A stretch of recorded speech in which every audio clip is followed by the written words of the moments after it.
so many people, I should also include why it could also be disliked. Now, I'm gonna talk about one thing here, and I'm sure most of you already know what it is. Yeah, I mean, like, it's probably going to be, like, In a Silent Way, that arc was kind of shitty. Or maybe, like, Tubular Bells, that stand fight was a little lame. I mean, like, there are a few stinkers in Part 7, maybe Chocolate Disco. Who knows? I wonder what the thing everyone is going to hate is.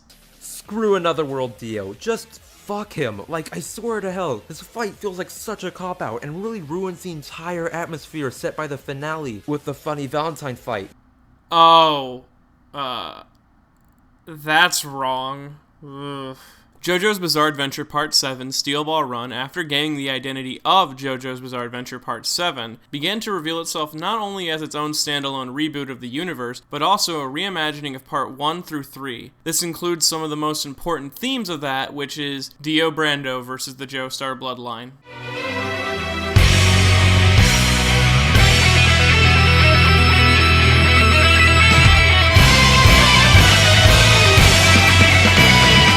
Johnny and Diego had a very interesting rivalry throughout Steel Ball Run, and it is established right away that Diego and Johnny are much like Dio and Jonathan. They came from vastly different worlds yet remained very similar. Johnny was born and raised into a rich family. He had an older brother who inspired and fueled his passion for horse racing, but then one awful day, Johnny's brother was involved in a horrible accident while practicing, and he was killed. Johnny put the blame of the accident onto himself because he feels he was the one who caused the accident. It was because of a white rat, and Johnny assumed this white rat was his old pet Danny, which instead of killing, he let go, even though his father demanded that he killed it. Though this didn't stop Johnny from going on to become a genius jockey in the American horse racing scene. Now, on the opposite end of life, we see Diego was nearly drowned as a child, only saved by his mother's regret for casting aside her baby. Him and his mother went to grow up inside of a stable, which helped establish Diego's interest in horses and horse racing. Then, after months of mistreatment and infection, Diego's mother dies in the stable. This passes on a desire to become the best and rise above all those people who looked down on him and his mother, those who watched her as she died, and did nothing to help her, even though all she showed the world was kindness. Diego then grows up to become a genius jockey of England.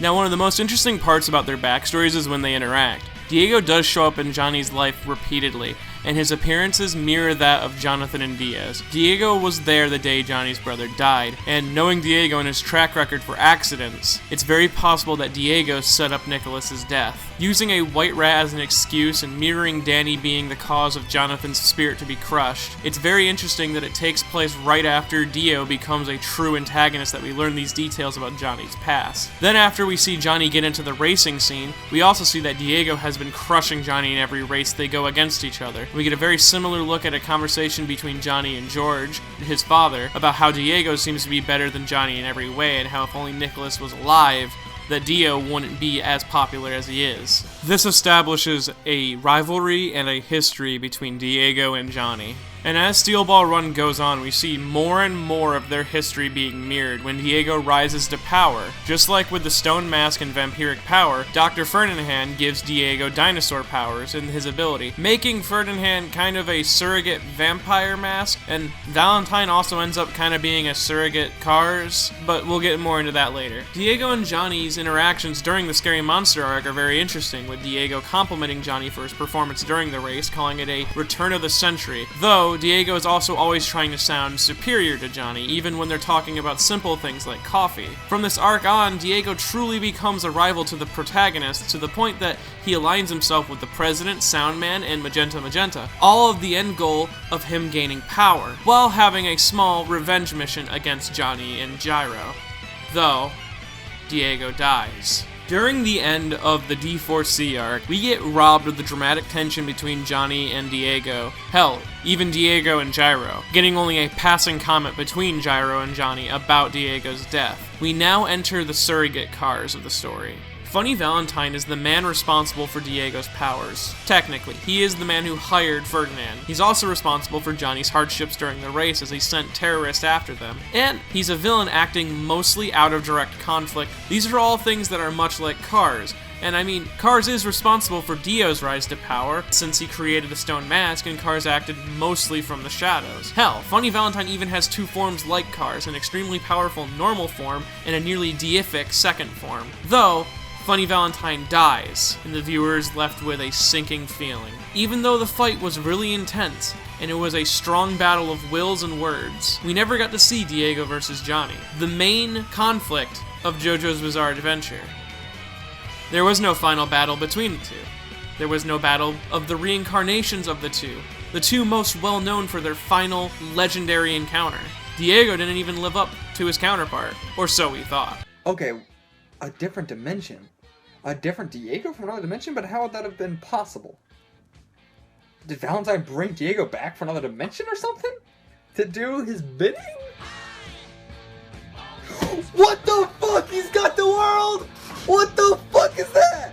Alternate Universe Diego arrives and we finally get to have the final battle of the Joestars versus Dio. This time, the theme is much more of the final battle of Jotaro versus Dio, though there's a lot of Jonathan versus Dio elements sprinkled in between. Alternate Universe Diego also is using his true stand, a manifestation of his fighting spirit and not someone else's. The battle itself is perfectly length and full of great mind games between the two. Johnny and Diego play off of each other perfectly, and the final result is Diego outwitting Johnny, much like when Dio outwits Jonathan. But not only that, we also get to see Diego win. He wins the Steel Ball Run race, and then right as soon as Diego has all the power that he needs, the reason he aligned himself with Valentine, he's going to take control of the corpse and become the center of the world.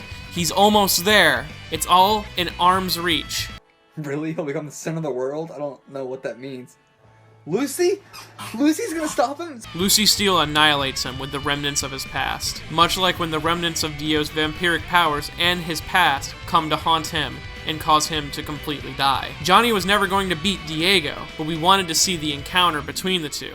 And hell, the gravity of the universe, fate itself, wouldn't allow Johnny to beat Diego, which is why when Lucy Steele shows up, she has to use a power outside of gravity and fate. That's one thing I really loved about Steel Ball Run, is that it tried something different. Instead of ending after the villain was defeated, much like every other part of JoJo so far, Funny Valentine's defeat wasn't a magical victory.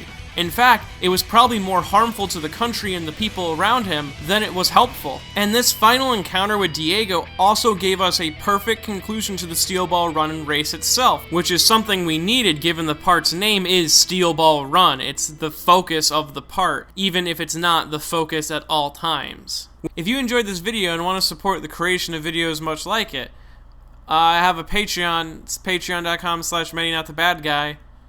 And also, if you enjoyed this video, you should go and buy Shimonetta, because I said so.